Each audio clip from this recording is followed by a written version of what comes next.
یہ بات بھی گوئندہ ہی کا محض گواں ہے، یہاں فکر معیشت ہے تو وہاں دگ دگا حشر، آسودگی ہر فیس، نہ وہ یہاں ہے نہ وہاں ہے۔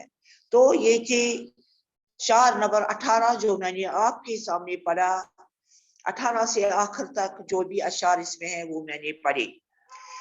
تو ڈھولک، ڈھولک کہتے ہیں طبلہ کو جو بجاتے ہیں، تو وہاں کا مطلب ہے وہاں نعرہ زنا، نعرہ بلند کرنا۔ تو یہ کہ اس کے الفاظ ڈھولک، طبلہ، وہاں نعرہ زنا، نعرہ بلند کرنا۔ اس شعر کے مشکل الفاظ یہ تھے، ڈھولک جو لگی بجنے تو وہاں سب کو ہوا وجد، کوئی کو دے کوئی رو دے کوئی نعرہ زنا ہے، یعنی کوئی بلند نعرہ کر رہا ہے۔ اس شعر میں شاعر فرماتے ہیں کہ عرس کی محفل جب ہوتی ہیں، کبھی کسی جگہ عرس لگتا ہے، جس طرح یہاں سے حضرت بل میں عرس لگتا ہے، وہ پیر دس کے صاحب کے دربار میں عرس لگتا ہے، تو وہاں بہت سارے لوگ جمع ہو جاتے۔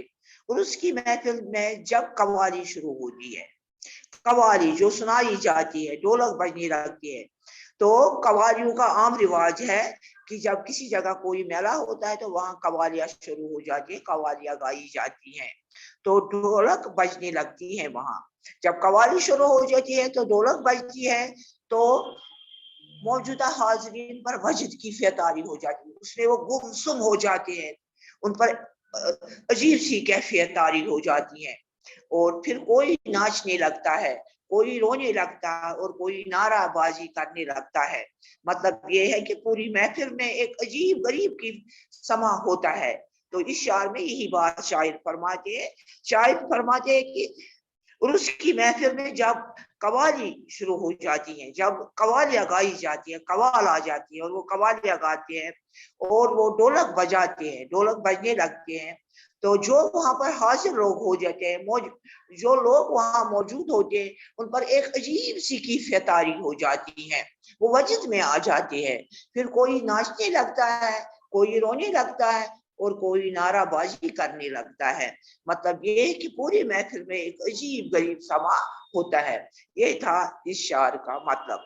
اب اور بھی اس کے آگے بھی اشعار ہے، تو اس کے بعد جو شعر ہیں وہ بیتار ہوئے شیخ جو ٹک وجد میں آ کر سرگوشیوں میں پھر بد اصولی کا بیان ہے۔ بیتال، بے سر، جس میں کوئی بھی وہ سر تال نہیں ہوتا ہے، بے قابو، ٹک ذرا، تو سرگوشی آہستہ بات کرنا، آپس میں کانا پھوسی کرنا، اس کو کہتے ہیں سرگوشی۔ تو یہ اس شعر کے الفاظ بے تال، بے سر، بے قابو، ٹک زار، تو سرگوشی آہستہ بات کرنا، کانا پھوسی کرنا، جسے کنس طرح کسی کچ کرا کو نمائی فلم تچونا کانا پھوسی کرے۔ تو اس شعر میں بیتال ہوئے شیخ جو ٹک وجد میں آ کر سرگوشیوں میں پھر بد اصولی کا بیان ہے۔ شاعر فرماتے ہیں کہ عرس اور قوالی کی محفل میں جب شیخ وجد میں مستی میں آ کر بے قابو ہو جاتی ہے، ان پر قابو ہی نہیں رہ جاتا ہے، وہ بے قابو ہو جاتے ہیں، تو پھر کانا پھوسی شروع ہو جاتی ہے۔ جب ان میں قابو ہی نہیں رہتی ہیں تو کانا پھوسی شروع ہوتی ہے، اور اس زمانے میں بد اصولی کی باتیں، وہ باتیں بھی کی جاتی ہیں جو جائز نہیں ہیں، غیر ضروری باتیں کی جاتی ہیں، بد اصولی کی باتیں کی جاتی ہیں۔ تو یہ شعر جو تھا بیتال ہوئے شیخ جو ٹک وجد میں آ کر سرگوشیوں میں پھر بد اصولی کا بیان ہے۔ شاعر فرماتے ہیں کہ عرس اور قوالی کی محفل میں جب شیخ وجد میں آ جاتے ہیں، ان پر ایک عجیب سی کیفیت طاری ہو جاتی ہے، وہ بے قابو ہو جاتے ہیں، تو پھر وہ کانا پھوسی شروع کرتے ہیں، ایک دوسرے سے اپنی اپنی باتیں کرتے ہیں، اور اس زمن میں وہاں بد اصولی کی بات ہوتی ہے، غیر ضروری باتیں ہوتی، جو باتیں جائز نہیں ہوتی وہ باتیں بھی ہو جاتی ہے۔ تو پھر اس کے بعد ہے آرام سے کٹنے کا سنا تو نے کچھ احوال، جمعیت خاطر کوئی صورت ہو کہاں ہے۔ تو یہاں احوال حال، یہ حال کی جمع ہے احوال. جمعیت خاطر سکون قلب اطمینان، جمعیت خاطر سکون قلب اطمینان. تو اس شعر میں شاعر فرماتے ہیں آرام سے کٹنے کا سنا تو نے کچھ احوال. شاعر فرماتے ہیں کہ کچھ عجیب سی صورت حال ہے. شہر عاشق کی زندگی میں آرام اور سکون نہیں، کسی کی زندگی آرام اور سکون سے نہیں کٹ رہی ہے. نہ کہیں سکون قلب ہے، دل کا اطمینان کہیں بھی نہیں ہے، اور نہ ذہنی اطمینان ہے کہیں بھی، نہ کوئی فرصت ہے نہ کوئی فراغت ہے کسی کو. آرام سے کٹنے کا سنا تو نے کچھ احوال. تو یہاں شاعر فرماتے ہیں کہ کچھ عجیب سی صورتحال ہے کہ شہر عاشق کی زندگی میں کسی کو آرام اور سکون نہیں ملتا ہے، کسی کی زندگی آرام سے نہیں کٹ جاتی ہے، نہ کہیں سکون ہے کسی کو اور نہ ذہنی اطمینان ہے کسی کو. تو اس طرح سے شاعر فرماتے ہیں ان اشعار میں، جو ہے یہ شعر عاشق کے اشعار جو ہے. دنیا میں تو آسودگی رکھتی ہیں فقط نام.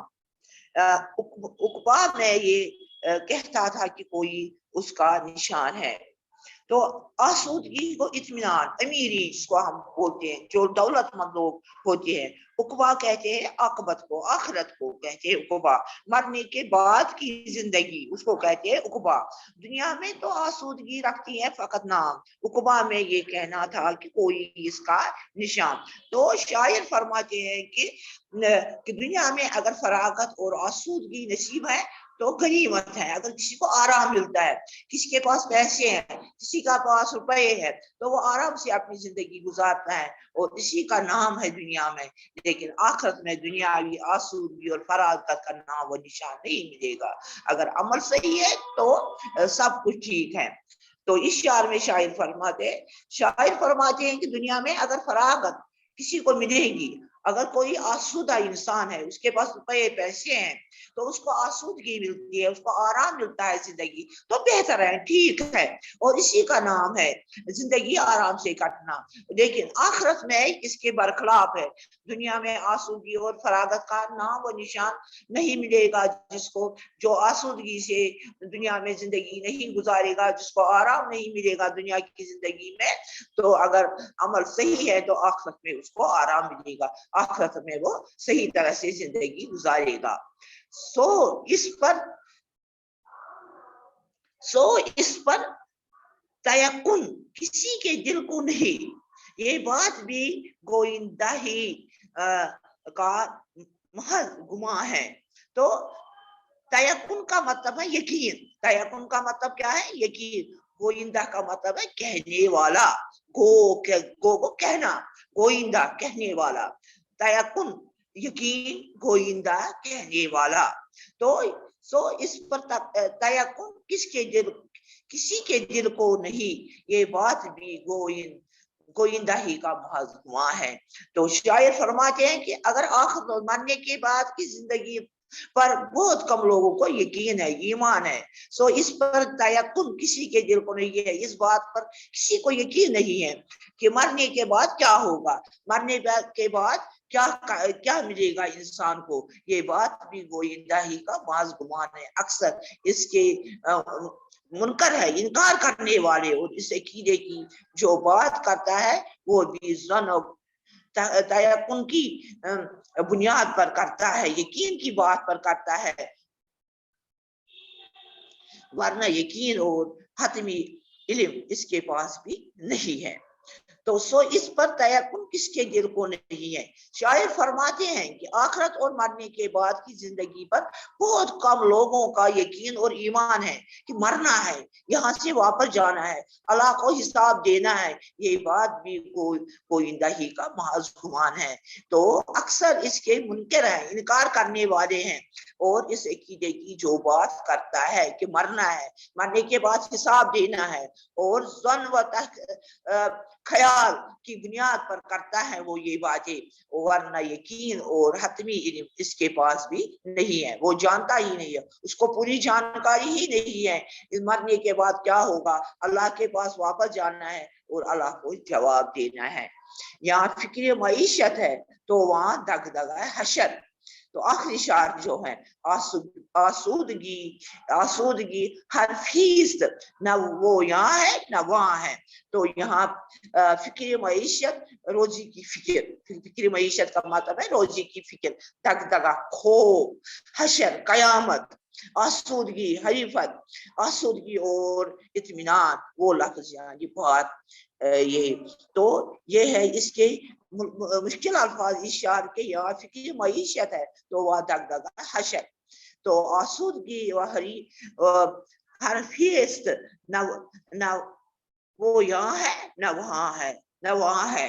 تو یا شاعر فرماتے کہ حضرت انسان کو کئی چین اور سکون نصیب نہیں، نہ فکر معیشت ہے صرف انسان کو، سکون اور اطمینان نہیں ہے. دنیا کی زندگی میں روزی روٹی اور معیشت کی فکر انسان کو دامن گیر ہے. کیسے مجھے روٹی مل جائے گی، کیسے مجھے اچھی چیزیں مل جائے.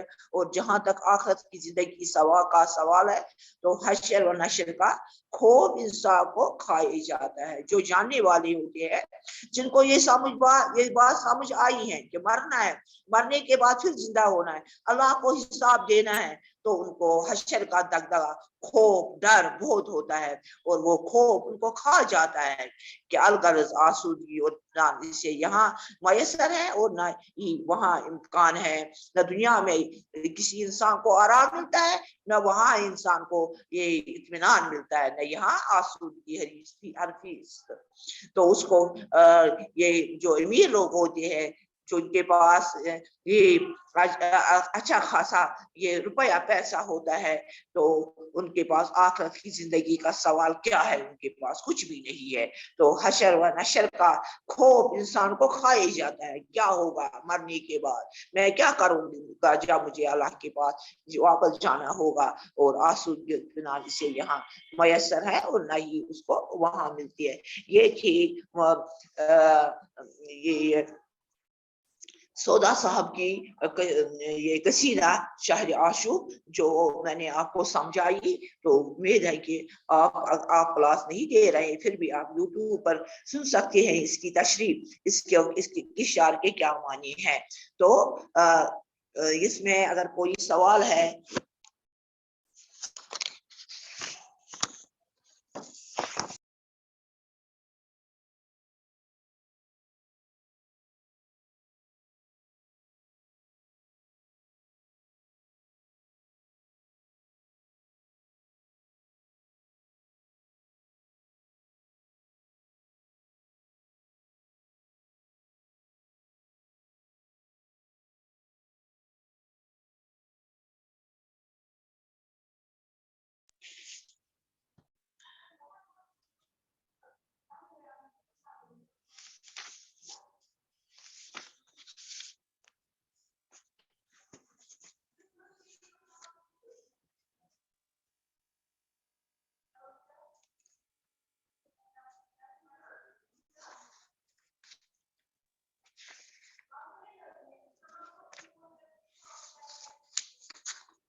تو یہ میں بتاؤں گی آپ کو کہ سودا نے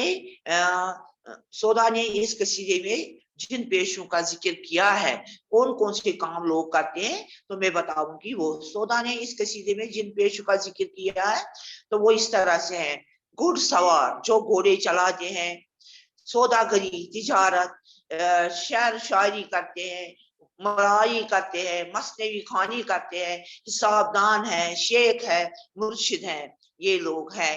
اس مرثیہ میں ان لوگوں کا ذکر ہے. گھوڑے سوار کا ذکر ہے، سوداگری کا ہے، تجارت کا ہے، شعر شاعری کا ہے، ملائی کا ہے، مصنوعی دانی کا ہے، حساب دانی، شیخ و مرشد کا ذکر اس قصیدے میں ہے.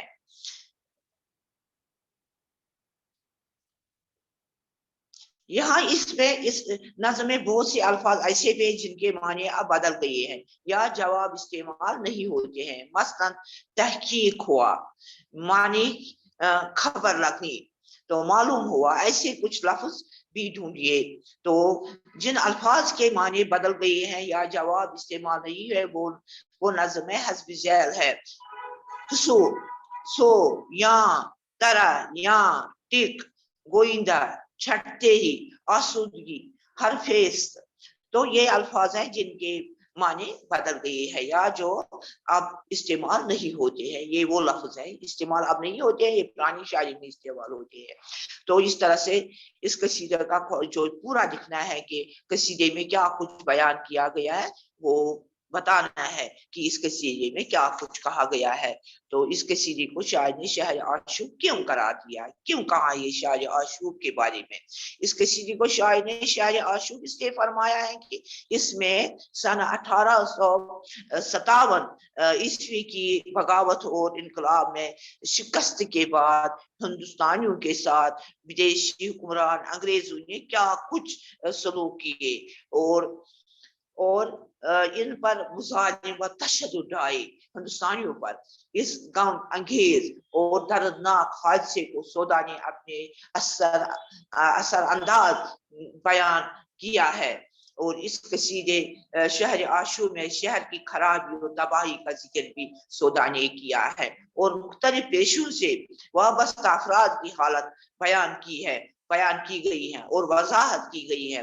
مثلا سپاہی ہے تو یہاں تباہ حال ہے, طبیعت میں تو ان کی زندگی یوں عذاب ہے, مدرس ہے تو ان پر یوں مصیبت ہے. سودا نے اپنی بڑی خوبی سے شہر عاشور میں اس علم کو نبھانے کا کامیاب طریقہ استعمال کیا اور کامیابی سے اس کو پیش کیا ہے. یہ تھی یہ شہر عاشور کی جو آپ نے پڑھی قصیدہ.